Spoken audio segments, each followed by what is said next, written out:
भारत में डिजिटल क्रांति ने जिस गति से हर आम नागरिक को ऑनलाइन लेन-देन, कर्ज और फाइनेंशियल एप्स की ओर आकर्षित किया है, उतनी ही तेजी से कुछ शातिर दिमागों ने इसका फायदा उठाकर एक धोखाधड़ी का मॉडल खड़ा कर दिया है, जिसे आम भाषा में फ्रॉड लोन एप्स कहा जाता है। यह सुनने में जितना सीधा लगता है, इसकी जड़ें उतनी ही गहरी और खतरनाक हैं। ये ऐसे मोबाइल एप्लीकेशंस हैं जो लोगों को इंस्टेंट लोन देने का झांसा देकर उनके डेटा, धन और मानसिक शांति को पूरी तरह से बर्बाद कर देते हैं। शुरुआती दौर में जब लोगों को फटाफट लोन देने वाले ऐप्स दिखाई देने लगे, तो अधिकांश ने उसे बैंक की जटिल प्रक्रियाओं के मुकाबले वरदान मांगा। जरूरत के समय तुरंत लोन का मिलना, वो भी बिना कागजी प्रक्रिया और बिना बैंक के चक्कर लगाए, बिना गारंटर के, बस एक क्लिक पर, यानी कि कुछ मिनटों में लोन मिलना एक सपने जैसा था। लेकिन यहीं से शुरू हुई एक ऐसी साजिश जो हजारों लोगों की आत्मा, मान सम्मान और कभी कभी जान तक निगलने लगी। इन फ्रॉड लोन ऐप्स ने दावा किया कि वह कुछ ही मिनटों में 5,000 रुपए से लेकर 50,000 रुपए तक लोन दे देंगे। उनको बस आपका आधार कार्ड, पैन कार्ड और बैंक अकाउंट चाहिए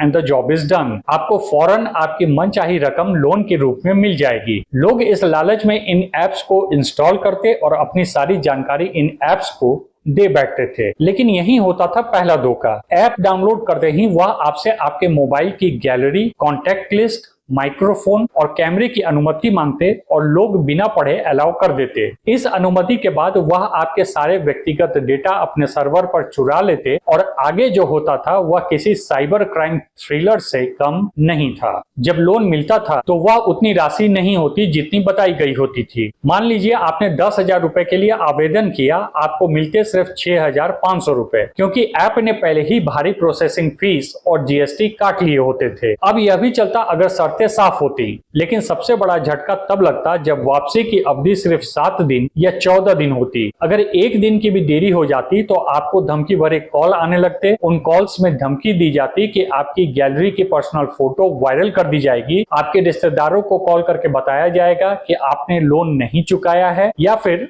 फोटोशॉप करके आपकी बदनाम करने वाली तस्वीरें सोशल मीडिया पर डाल दी जाएंगी। और आपके फोन में स्टोर ये नंबर्स या फोटो उनको कहां से मिले? बस आपके एक गलती के कारण। जब आपने इन ऐप्स को डाउनलोड करते वक्त अपने अपने गैलरी, कॉन्टैक्ट लिस्ट, माइक्रोफोन और कैमरे का एक्सेस की अनुमति आपको दे बैठे थे, और आपके फोन में स्टोर ये नंबर या फोटो उनको कहां से मिले? बस आपकी एक गलती के कारण। जब आपने इन ऐप्स को डाउनलोड करते वक्त अपने अपने गैलरी, कॉन्टैक्ट लिस्ट, माइक्रोफोन और कैमरा के एक्सेस की अनुमति इन ऐप्स को दे बैठे थे। इस बात को गांठ बांध लें कि कोई भी वैध फाइनेंशियल ऐप को आपके कैमरा या फोटो गैलरी की जरूरत नहीं होती। अगर कोई ऐप यह अनुमति मांग रहा है तो निश्चित रूप से वह ऐप आपकी निजी जानकारियों को इकट्ठा करके ब्लैकमेल करने के इरादे से बनाया गया है। इन ऐप्स को बनाने वाले गिरोह आमतौर पर विदेशी होते हैं, खास तौर पर चीन, कंबोडिया और म्यांमार जैसे देशों से ऑपरेट करते हैं, और स्थानीय एजेंटों और कंपनियों की मदद से भारत में इन्हें पॉपुलर किया जाता है। कुछ ऐप्स गूगल प्ले स्टोर पर भी मौजूद रहते हैं, क्योंकि वे शुरुआती दिनों में फर्जी कागजात और तकनीकी धोखे से प्ले स्टोर की नीतियों को पार कर लेते हैं। मामला सामने आने पर जब पुलिस जांच करती है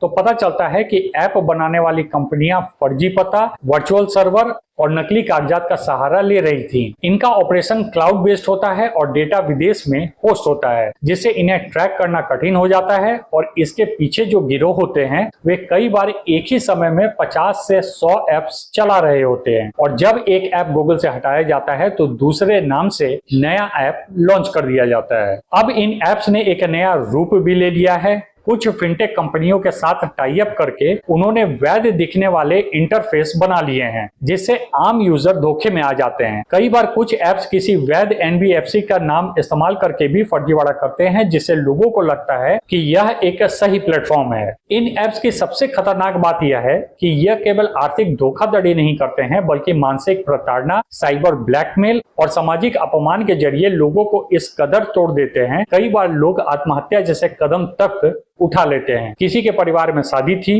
किसी को इलाज के लिए पैसे चाहिए थे, कोई अपनी पढ़ाई के लिए संघर्ष कर रहा था, और इन ऐप्स ने उनकी सबसे बड़ी कमजोरी को अपना सबसे बड़ा हथियार बना लिया। इतना ही नहीं, फर्जी लोन ऐप ऑपरेटरों ने देश में कॉल सेंटर बनाकर एजेंट भी रखे हुए हैं, जिन्हें हर दिन 100 से 200 लोगों को धमकाने का टारगेट दिया जाता है। हिंदी, मराठी, तमिल, बंगाली जैसी स्थानीय भाषाओं में धमकियां दी जाती हैं ताकि पीड़ित डर जाए और पैसा तुरंत वापस करे। अगर कोई पैसा नहीं लौटाता तो अगले ही घंटे में उसके कॉन्टैक्ट लिस्ट में दर्ज हर व्यक्ति को भद्दे मैसेज और अश्लील फोटो तक भेज दिए जाते हैं।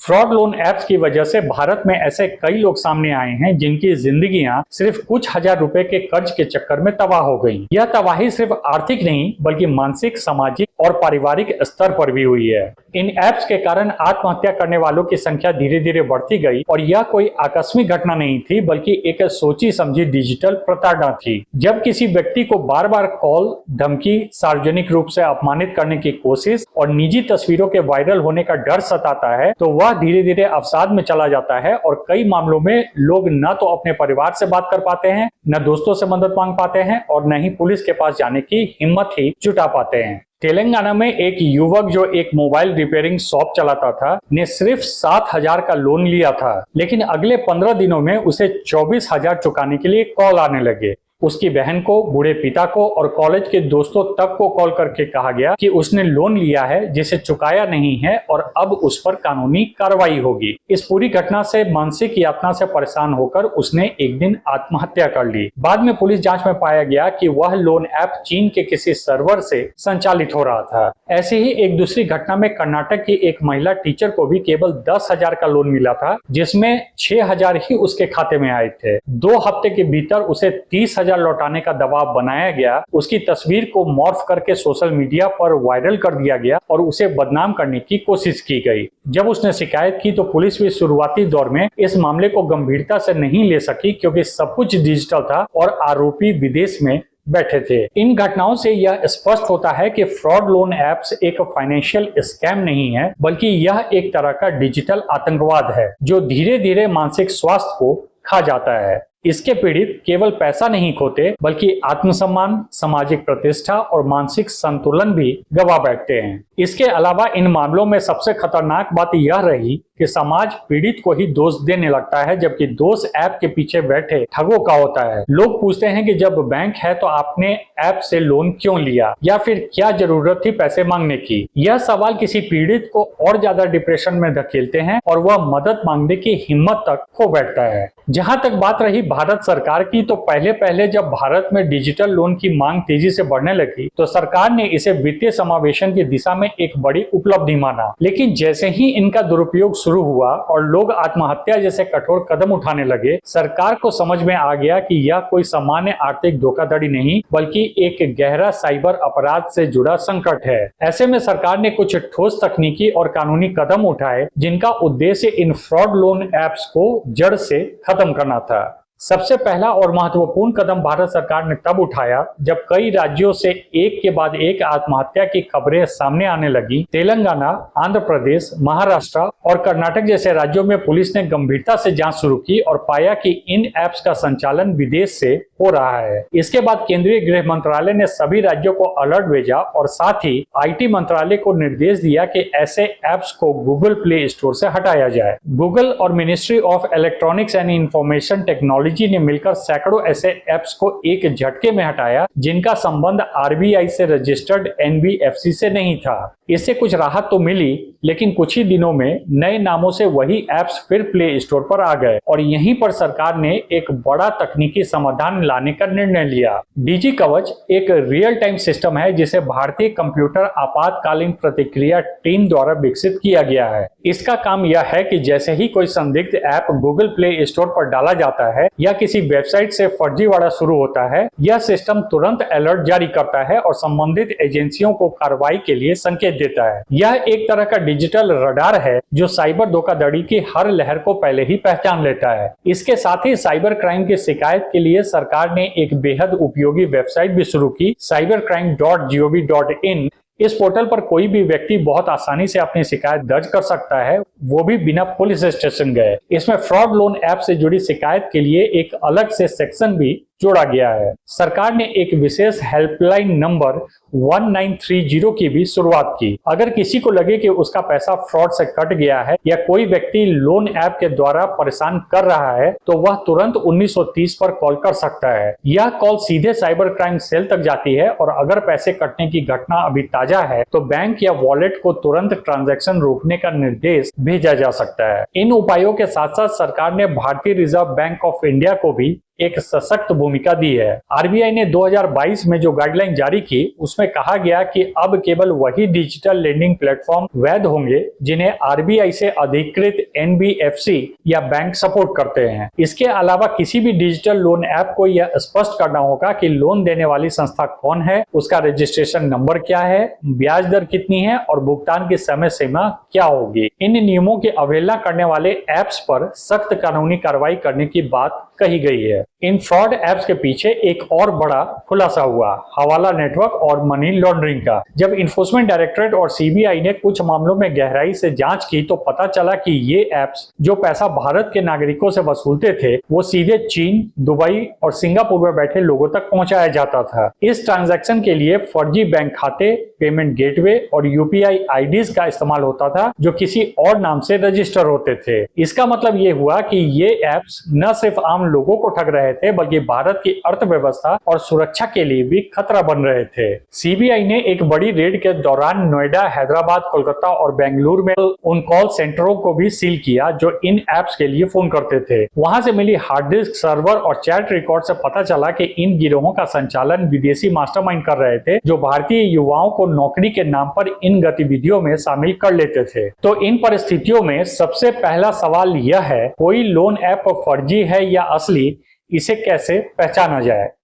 तो सबसे पहले तरीका यह है कि उस ऐप का डेवलपर और स्पॉन्सर जांचना। हर ऐप के गूगल प्ले स्टोर या एप्पल स्टोर पेज पर एक सेक्शन होता है जहां डेवलपर का नाम लिखा होता है। असली लोन ऐप्स जैसे पेटीएम आदि के पीछे बड़े फाइनेंशियल संस्थान होते हैं, लेकिन फ्रॉड ऐप्स में डेवलपर का नाम या तो छिपा होता है या कुछ ऐसा होता है जिसे पढ़कर ही शक होने लगता है, जैसे easy loan developer private, high money apps tech, fast Paisa India limited इत्यादि। यह नाम सुनने में तो भारतीय लगते हैं लेकिन इनके पीछे असली में कोई संस्था नहीं होती। दूसरा संकेत होता है संपर्क जानकारी का अभाव। अगर ऐप में कोई वैध वेबसाइट, ईमेल या ग्राहक सेवा नंबर नहीं है या फिर जो दिए गए हैं वह कभी काम नहीं करते तो यह स्पष्ट संकेत है कि ऐप फ्रॉड है। तीसरा और बेहद जरूरी संकेत है लोन देने की प्रक्रिया। असली लोन ऐप्स लोन देने से पहले Aadhaar, PAN card, salary slip, bank statement जैसी चीजों की जांच करते हैं और केवाईसी की प्रक्रिया पूरी करते हैं। वहीं फर्जी ऐप